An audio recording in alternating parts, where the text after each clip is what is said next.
우리가 전도를 사람들에게 하다 보면 전도를 사양하는 것을 넘어서 공격적인 태도를 보이고 기독교에 대해서 반감을 가진 사람들도 만나게 됩니다. 제가 예전에 전도를 하다가 어떤 분에게 예수님 믿으세요? 라고 했더니 그분이 하는 얘기가 나는 우리 형이 믿어요 라고 하더라고요. 제가 얼마나 기쁜지 잘 됐어요.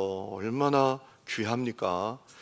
형님이 당신을 위해서 얼마나 많이 기도하시겠어요. 그러니 어서 믿으세요 라고 했더니 뭐라고요? 그 인간 때문에 안 믿어요. 교회 다니면 뭐해요? 다른 게 없는데, 그러면서 돌아서서 가더라고요. 여러분, 그분뿐만 아니라 오늘 많은 사람들이 그런 질문을 갖고 있어요. 예수 믿는 사람들을 보면서 믿으면 뭐해? 다른 게 없는데, 이런 질문을 갖고 있죠. 여러분도 그런 질문 앞에 서셨던 적들이 있을지도 모르겠어요.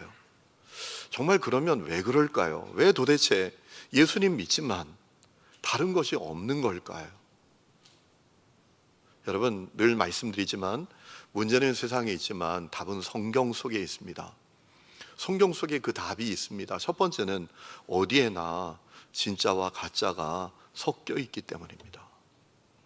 제가 중고등학교 다닐 때 드디어 메이커 신발이 나오게 됐어요. 나이키, 아디다스, 프로스펙스라는 신발이 나오고 아이들이 좀 사는 애들이 그런 신발을 신기 시작했는데, 그러니까 가짜가 나오더라고요.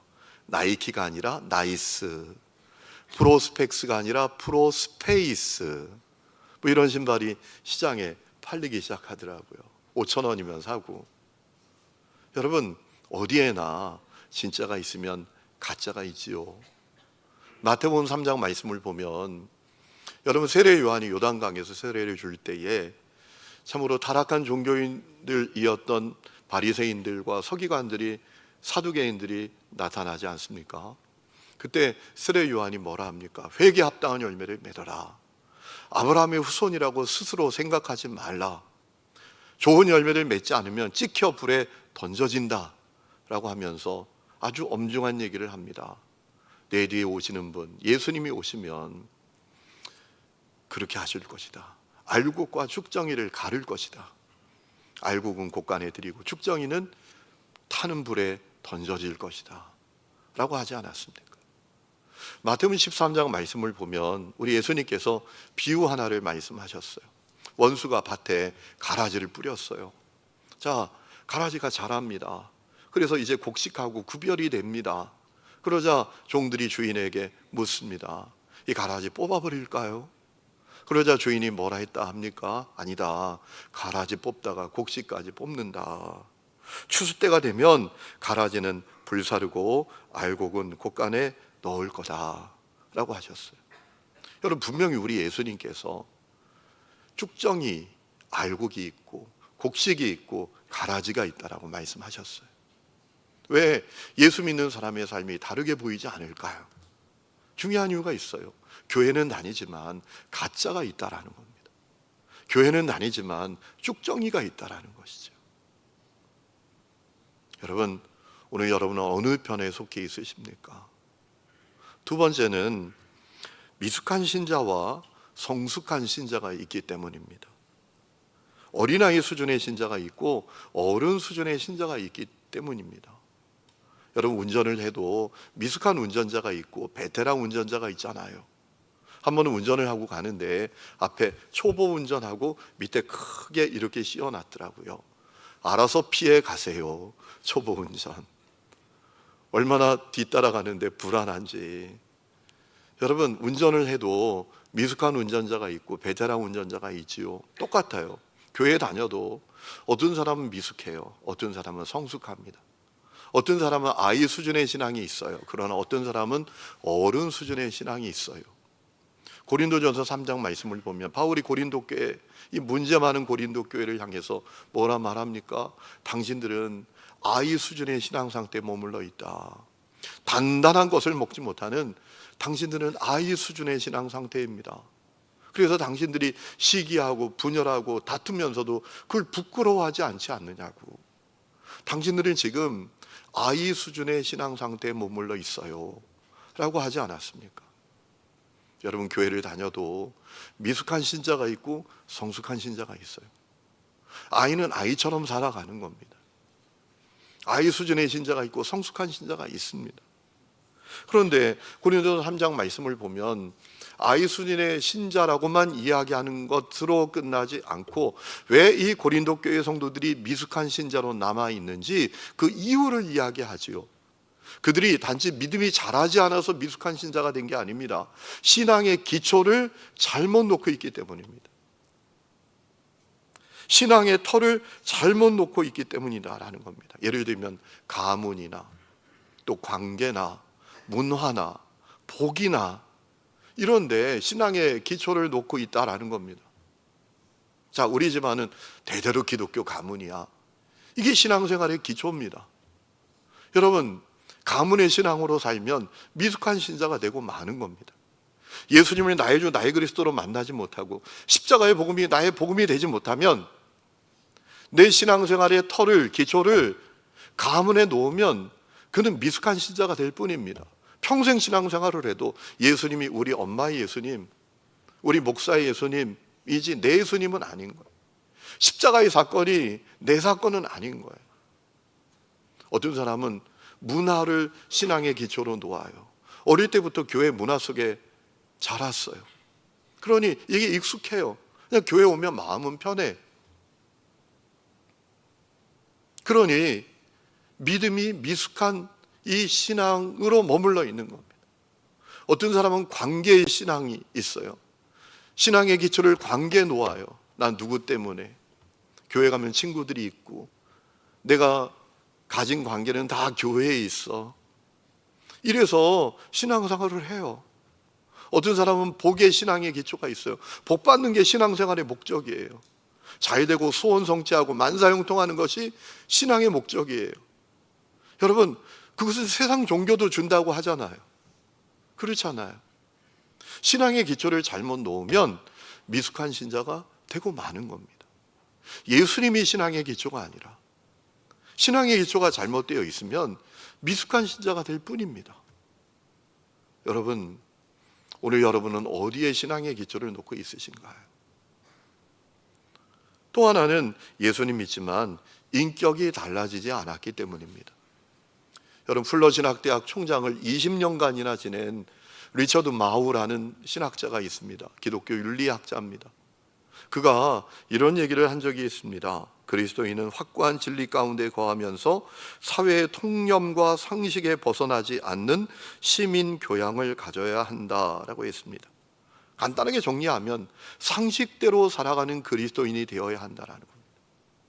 가만히 보면 어떤 교인들은 상식대로도 살지 못한다라는 거예요. 상식이 뭡니까? 사람들에게 배려심을 가지고 대하고 약한 자를 돕고 약속은 지키고 정직하고 사람들을 대할 때 온유와 겸손과 예의를 가지고 대하는 것. 이게 상식이잖아요. 그런데 안타깝게도 교회는 다니는데 이 상식 수준도 안 되는 교인들이 있다라는 겁니다. 리처드 마우의 표현대로 말하면 이런 거예요. 어떤 사람은 신념은 있어요. 이 신념이란 것이 구원의 확신입니다. 믿음이에요. 믿음은 있는데 예의가 없어요. 어떤 사람은 예의는 있는데 믿음은 없어요. 극단에 머물러 있다라는 거예요. 그러니 신념을 가지고 구원의 확신을 가지고 예의를 지키는 그리스도인이 되어야 한다 라고 그는 이야기합니다. 그러니까 무슨 얘기죠? 예수님 믿지만 인격이 달라지지 않은 사람들이 많이 있다라는 겁니다. 그래서 그들은 사람들에게 질문을 받아요. 왜 예수 믿는데 그렇게 안 다르냐고, 똑같이 반응하냐고. 자기에게 불이익이 오고 손해가 오고 어려움이 오고 이럴 때 세상 사람들하고 똑같이 반응하냐고. 여러분, 베드로전서 2장 16절 17절 이런 말씀이 있습니다. 여러분은 자유인으로 사십시오. 그러나 그 자유를 악을 행하는 구실로 쓰지 말고 하나님의 종으로 사십시오. 모든 사람을 존중하며 믿음의 식구들을 사랑하며 하나님을 두려워하며 왕을 공경하십시오 라고 했어요. 이 말씀을 한 문장으로 정리하면 이거 아닙니까? 상식대로 사십시오. 하나님 두려워하는 거 상식이잖아요. 사람들에게 예의 있게 대하는 거 상식이잖아요. 이게 왜 안 되는가? 예수님 믿지만 인격이 달라지지 않았어요. 여러분은 어떠신가요? 예수님으로 말미암아 여러분 인격까지 변화가 되었나요? 또 하나 중요한 이유가 있습니다. 자연인 상태에 머무른 사람들이 교회 안에 있기 때문입니다. 여러분, 오늘 우리가 읽은 말씀 잘 이해하려면 앞부분의 7장 내용을 잘 이해해야 합니다. 8장을 이해하기 위해서는 7장을 잘 우리가 이해해야 합니다. 7장에 바울이 무슨 얘기를 합니까? 전적으로 타락한 자연인의 상태가, 그들의 실존이 어떤 것이냐에 대해서 이야기하죠. 여러분, 전적으로 타락한 자연인의 실존은 어떤 것입니까? 바울이 한마디로 이렇게 해죠. 원하는 것은 하지 않고 원하지 않는 것을 행하게 되는 것. 원하는 선은 행하지 못하고 원하지 않는 악을 행하게 되는 것. 이것이 전적으로 타락한 자연인의 상태다라고 이야기하지요. 왜 그렇죠? 타락한 본성 때문입니다. 여러분, 로마서 7장 15절에 바울이 이렇게 말합니다. 나는 내가 하는 일을 도무지 알 수가 없습니다. 내가 해야겠다고 생각하는 일은 하지 않고 도리어 해서는 안 되겠다고 생각하는 일을 하고 있으니 말입니다. 18절 19절 이렇게 말합니다. 나는 내 속에 곧 내 육신 속에 선한 것이 깃들여 있지 않다는 것을 압니다. 나는 선을 행하려는 의지는 있으나 그것을 실행하지는 않으지 말입니다. 나는 내가 원하는 선한 일은 하지 않고 도리어 원하지 않는 일을, 악한 일을 합니다 라고 했어요. 21절 이렇게 말합니다. 여기에서 나는 법칙 하나를 발견하였습니다. 곧 나는 선을 행하려고 하는데 그러한 나에게 악이 붙어 있다는 것입니다. 여러분, 이 실존을 가진 사람들이 가진 탄식도 바울이 이야기합니다. 로마서 7장 24절에 나는 비참한 사람입니다. 누가 이 죽음의 몸에서 나를 건져주겠습니까? 이것이 전적으로 타락한 자연인의 실존이에요. 원하는 것은 하지 못하고 원하지 않는 것을 해요. 싸우지 말아야지. 그런데 싸워요. 미워하지 말아야지. 그런데 미워하고 있어요. 내 욕심만 챙기지 말아야지. 그런데 내 욕심만 챙겨요. 나만 살면 안 되지. 그러면서 자기 살 길만 찾아요. 이것이 전적으로 타락한 자연인의 실존이라는 겁니다. 문제는 그런 사람들이 교회 밖에만 있는 게 아니라 교회 안에도 있다라는 거예요. 그게 문제라는 것이죠. 여러분, 그런 상태에 머물러 있는 사람들은 끊임없이 육신의 일을 생각하고 육신의 일을 따라서 삽니다. 그저 몸이 원하는 욕망, 눈이 원하는 욕망, 세상 자랑을 향한 욕망을 따라서 삽니다. 그런데 그렇게 살면 살수록 행복하지 않아요. 마음의 참된 평안, 기쁨, 만족, 안식이 없어요. 그러니 더 강렬한 욕망을 찾습니다. 더 강렬하고 짜릿한 몸의 욕망, 눈의 욕망, 세상 자랑의 욕망을 따라 살아요. 어떻게 하든지 더 높아지고 더 가지기 위해서 몸부림치며 삽니다. 다른 사람을 짓밟기도 하고 배신하기도 하고 거짓말을 하기도 하고 그 눈에 피눈물 나게 하기도 하고 살아가요. 급기야 더 나갑니다.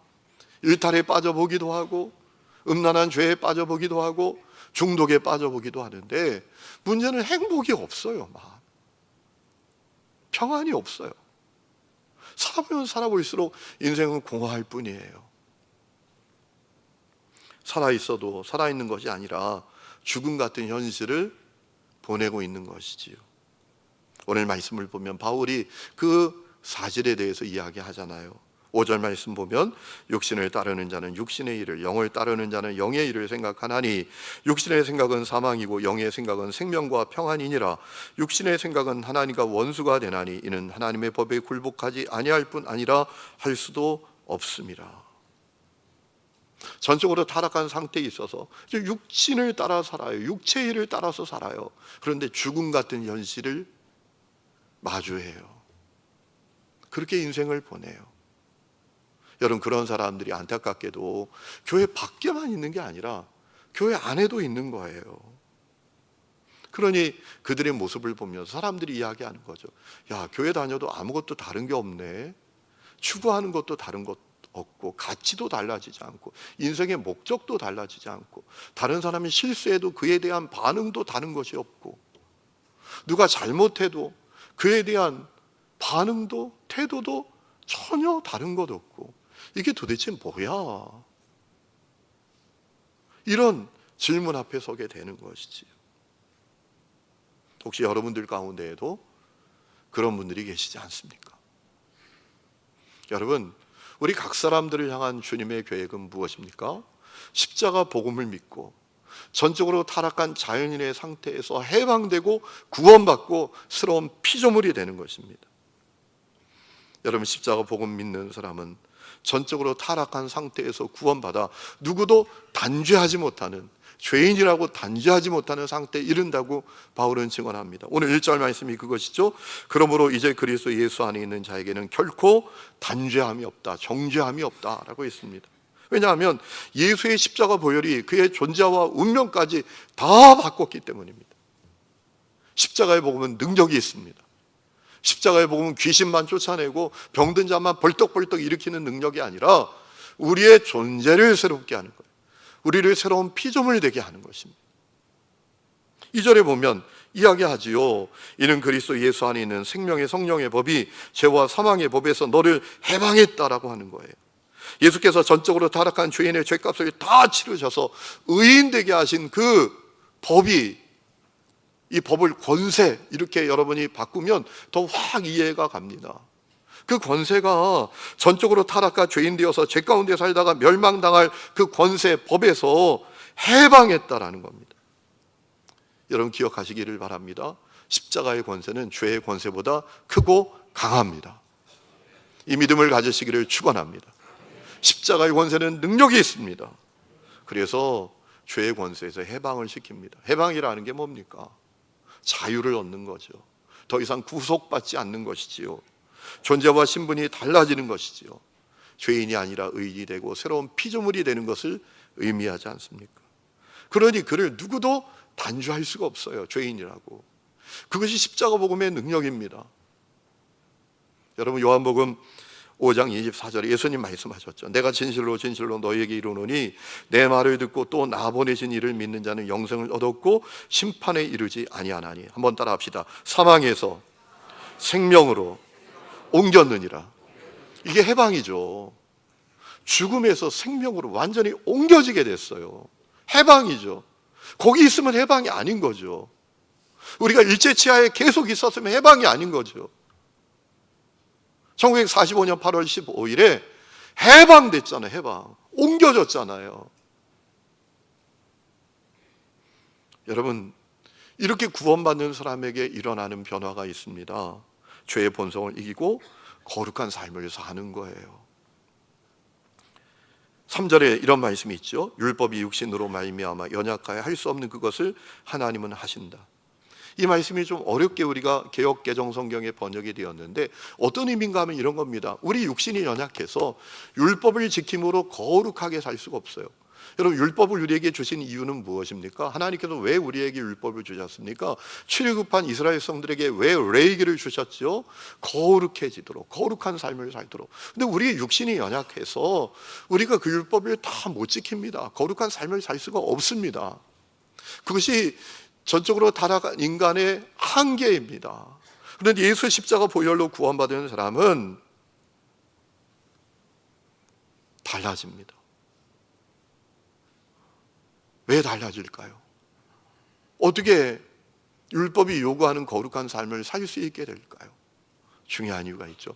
성령님이 우리 속에 오시기 때문입니다. 성령님이 우리 속에 오시기 때문입니다. 그래서 그렇게 되는 거예요.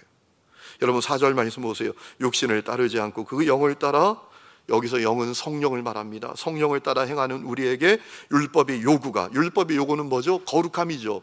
거룩함이 이루어지게 하신다라고 했습니다. 여러분 성령 때문에 우리가 그렇게 하는 거예요. 우리는 육신이 연약해서 죄를 못 이깁니다. 거룩한 삶을 살 수가 없습니다. 그런데 성령님이 우리에게 오셨기 때문에 그 성령님 때문에 우리가 율법의 요구, 거룩함이죠. 그 거룩한 삶을 살 수 있다라는 겁니다. 여러분 십자가 복음 믿고 구원받는 사람에게 성령님이 오시는 것을 여러분 아십니까? 그리고 여러분 속에 성령님이 오신 것을 다 아십니까? 여러분 이거 믿는 거 대단히 중요합니다. 내 속에 성령님 오셨다. 이거 믿는 거 엄청나게 중요한 겁니다. 왜냐하면 성령 없으면 구원 없습니다. 오늘 9절 말씀 여러분 이렇게 되어 있지요. 만일 너희 속에 하나님의 영이 거하시면 너희가 육신에 있지 아니하고 영에 있나니 누구든지 그리스도의 영이 없으면 그리스도의 사람이 아니라. 이 말씀을 다른 번역본 새 번역은 이렇게 번역했습니다. 하나님의 영이 여러분 안에 살아계시면 여러분은 육신 안에 있지 않고 성령 안에 있습니다. 누구든지 그리스도의 영, 성령이 없으면 그리스도의 사람이 아닙니다 라고 했어요. 여러분 속에 성령님이 계신 것을 믿으십니까? 성령 없이 구원 없다니까요.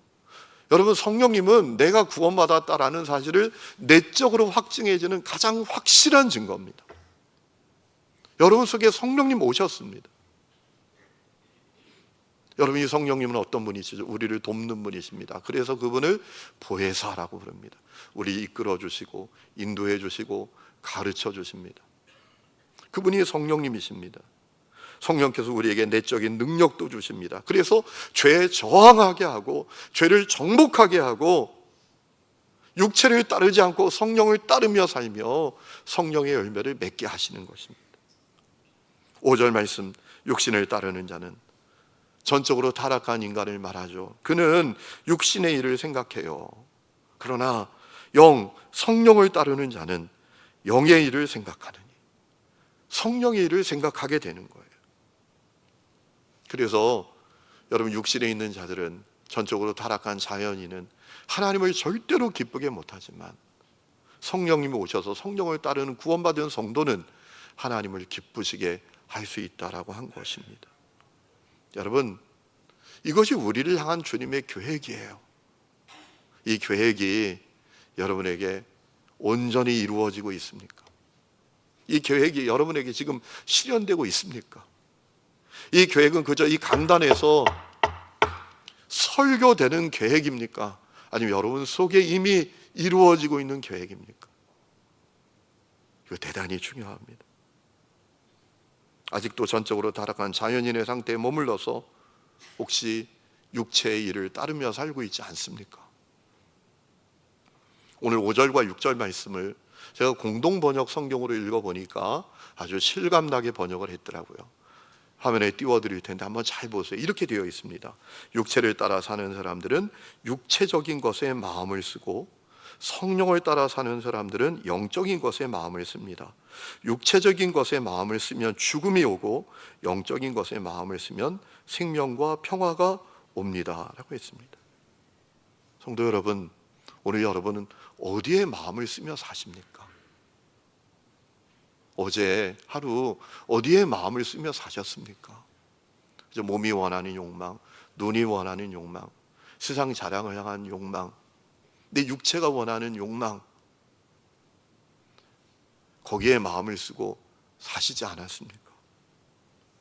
오늘 여러분 마음의 보좌에 누가 왕으로 계십니까? 여러분이십니까? 성령님이십니까? 여러분 교회 안에는 성령님이 내 안에 오셨어도 저 내 마음 구석에 계신 분들이 많아요. 내 마음의 왕자에 내가 있어요. 요한복음 3장에 보면 예수님께서 니고데모에게 아주 중요한 말씀을 하셨던 적이 있습니다. 사람이 물과 성령으로 나지 아니하면 하나님의 나라를 볼 수 없느니라. 여러분 엄청나게 중요한 말씀 아닙니까? 하나님의 나라가 걸린 말씀이에요. 우리 신앙생활의 궁극적인 목적은 하나님 나라잖아요. 이 땅에서 뭐 대단하게 살고 대단하게 신앙생활을 했어도 하나님 나라 못 가면 그거 아무짝에도 쓸모없는 거잖아요. 그런데 물과 성령으로 나지 아니하면 하나님의 나라를 볼 수 없다라고 하셨어요. 자, 그러면 물과 성령으로 나는 게 뭡니까? 주인이 바뀌는 거죠. 내가 아니라 주님으로, 내가 아니라 성령님으로, 내 마음의 왕자에 내가 아니라 성령님으로 주인이 바뀌는 것이 거듭나는 것이죠. 여러분 오늘 많은 성도들이 자기를 구원받은 죄인 또는 용서받은 죄인이라고 생각합니다. 여러분, 우리는 구원받은 죄인 아닙니다. 우리는 용서받은 죄인도 아닙니다. 우리는 구원받은 의인, 용서받은 의인입니다. 고린도후서 5장 17절에 누구든지 그리스도 안에 있으면 새로운 피조물이라.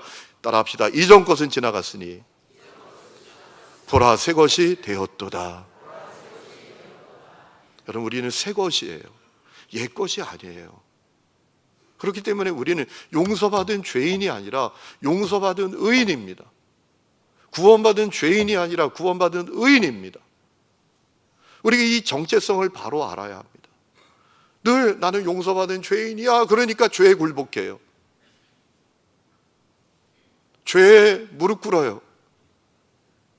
죄를 합리화해요. 육체를 따라 사는 것을 그럴 수 있지 라고 생각해요. 용서받은 죄인이라고 생각하니까. 여러분이 용서받은 죄인이 아니라 용서받은 의인이라는 사실을 기억하시기를 축복합니다. 여러분, 구원받은 의인이에요. 이 정체성 바로 알아야 합니다. 그리고 성령 따라 살아야 돼요. 제가 신학대학 다닐 때 역사신학을 가르쳤던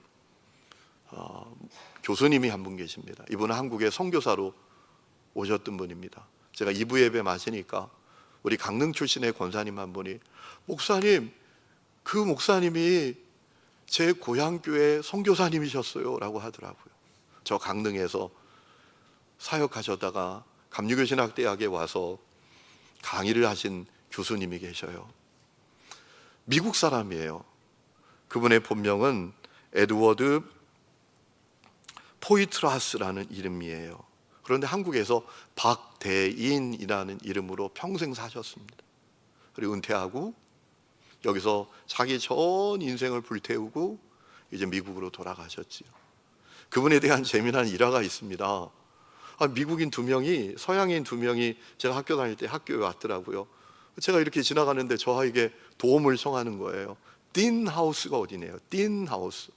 제가 아무리 생각해도 저희 학교에 딘 하우스는 없는 거예요.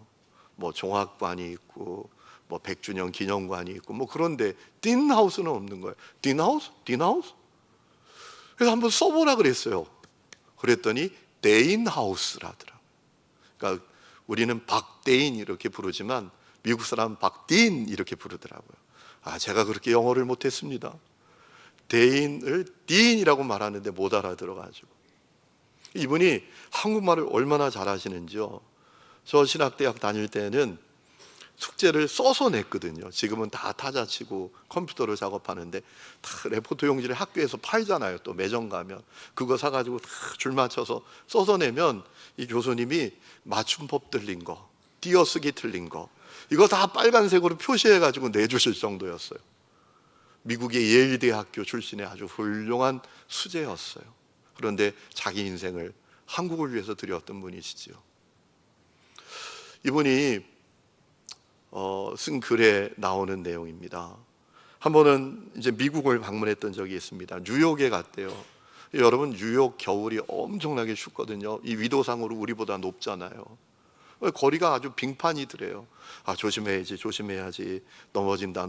그렇게 가다가 모퉁이를 들다가 꽈당 하고 넘어진 거예요. 그때 넘어지면서 자기도 모르게 아이쿠 그런 거예요.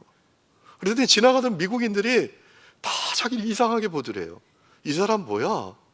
아니 겉은 미국 사람인데 저 무슨 얘기를 하는 거야? 아이쿠 그러니까.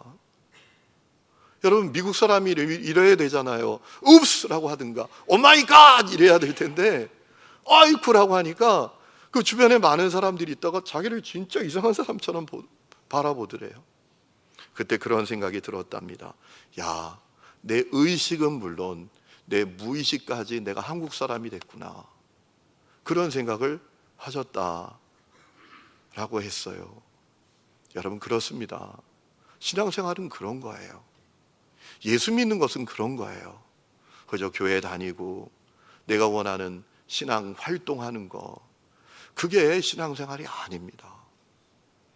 신앙생활은 뼛속까지 예수쟁이가 되는 겁니다. 여러분, 오늘 우리의 모습을 돌아보면 좋겠습니다. 나는 뼛속까지 예수쟁이로 살고 있습니까? 나의 마음, 나의 인격, 나의 언어, 나의 인생의 가치관, 목적, 태도 다 예수님으로 바뀌었습니까? 혹시 우리는 교회는 오래 다녔지만 사람들이 우리가 무하나일 테니까 직접적으로 질문하지는 않지만, 아니 도대체 왜 예수 믿는 사람이 그렇게 안 다릅니까? 똑같습니까 우리하고? 이런 질문을 받을 사람은 아닙니까? 사실 가족 전도도 이에 달려있지 않습니까? 여러분, 세상에서 우리를 가장 정확하게 아는 사람은 누굽니까? 첫째는 나 자신이죠. 두 번째는 함께 사랑하는 가족이에요. 가족 앞에서는 가면을 못 쓰잖아요. 가족은 진짜 내가 누구인지를 정확하게 알지 않습니까?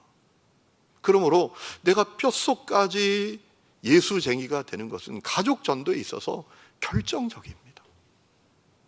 아니, 교회를 저렇게 열심히 다녀, 예수를 믿는다고 해. 그런데 가족들이 볼 때 아무것도 다른 것이 없어. 그러면 뭐라 생각할까요? 애쓴다, 수고 많다, 저 교회를 왜 다닐까? 여러분, 그런 생각을 하지 않겠습니까? 여러분, 우리가 예수 십자가 보혈로 새로운 피조물이 되었습니다. 성령님 우리 안에 오셨습니다. 그분이 우리 속에서 우리를 인도하십니다. 우리를 이끄십니다. 성령을 따라 사십시다. 새로운 피조물로 사십시다. 여러분, 세상에 예수님을 전해줄 사람은 누굽니까? 우리 자신들밖에 없습니다. 우리 자신이 저 세상에, 세상 사람들에게 예수님 어떤 분이신지, 그분이 누구신지를 증거하는 향기고 편지가 되는 것입니다. 오늘 이 은혜가 여러분 모두에게 길을 주의 이름으로 축원합니다. 우리 이 시간에 찬양 부르고 기도하는 시간을 갖겠습니다. 하늘의 것을 구하게 하소서. 우리 찬양하겠습니다. 우리 하늘의 것을 구하게 하소서 찬양합니다.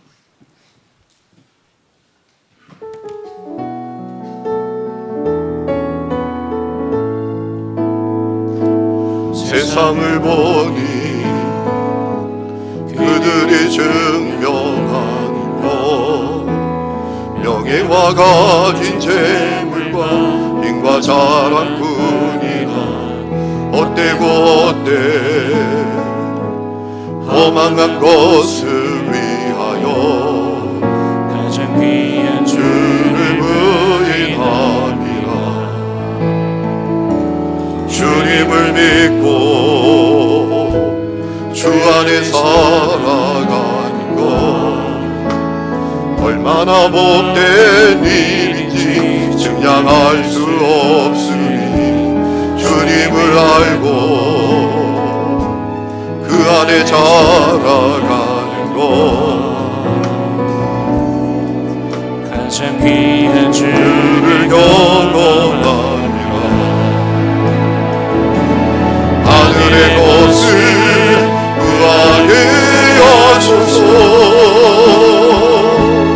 영원한 것을 놓치지 않으니,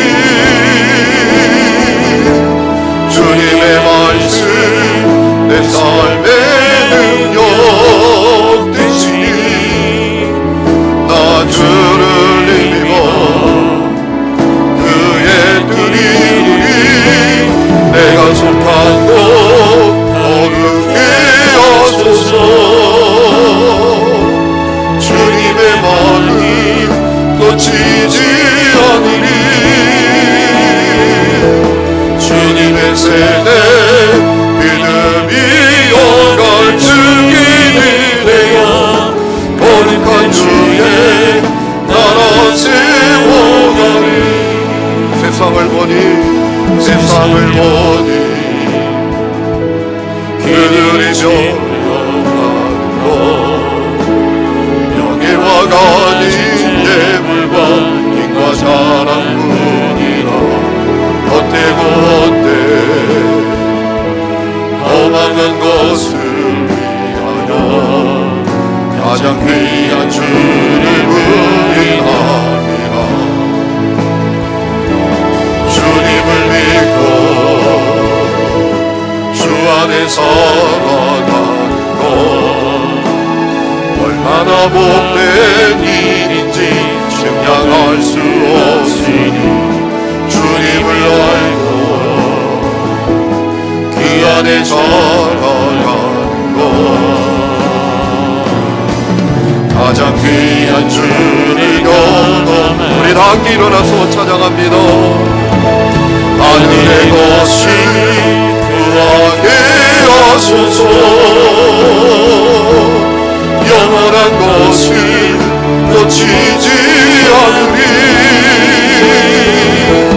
주님의 말씀 내 삶의 능력 되시니 나 주를 믿어 그의 뜻이 우리 내가 속한 것 가리게 하소서